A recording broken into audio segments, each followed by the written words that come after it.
ఎంసెట్లో మంచి ర్యాంక్ తెచ్చుకోవడం ఎలా?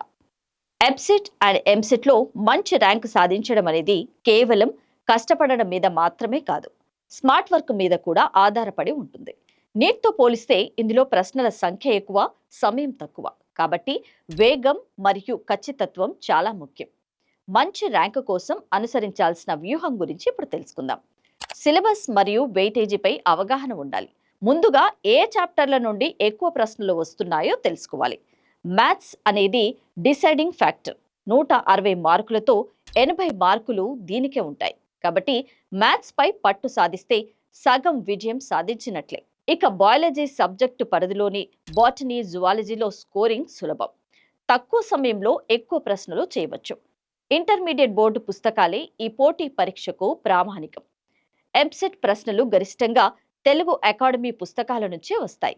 ఫిజిక్స్, కెమిస్ట్రీలో బాక్సుల్లో ఉండే సమాచారం, పాయింట్స్ టు రిమైండర్ అస్సలు వదలకుండా కాన్సెప్ట్లను క్షుణ్ణంగా చదవాలి. ఎంసెట్లో ఒక్కో ప్రశ్నకు ఒక్కొక్క నిమిషం కంటే తక్కువ సమయమే ఉంటుంది. కావున షార్ట్ కట్ మెథడ్స్ నేర్చుకోవాలి.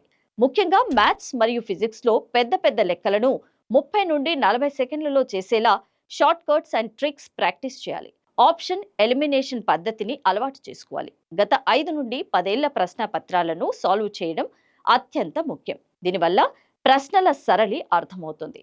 చాలా మోడల్స్ ప్రతి సంవత్సరం రిపీట్ అవుతూ ఉంటాయి. ఆ మోడల్స్ గురించి ప్రాక్టీస్ చేయాలి. ఎంసెట్ ఇప్పుడు ఆన్లైన్లో జరుగుతుంది కాబట్టి కంప్యూటర్ స్క్రీనింగ్ పై ప్రశ్నలు చదివి వేగంగా ఆన్సర్ చేయడం అలవాటు చేసుకోవాలి. కనీసం 10 నుంచి 15 ఫుల్ లెంత్ మాక్ టెస్టులు రాయండి. దీనివల్ల మీ టైం మేనేజ్మెంట్ మెరుగుపడుతుంది.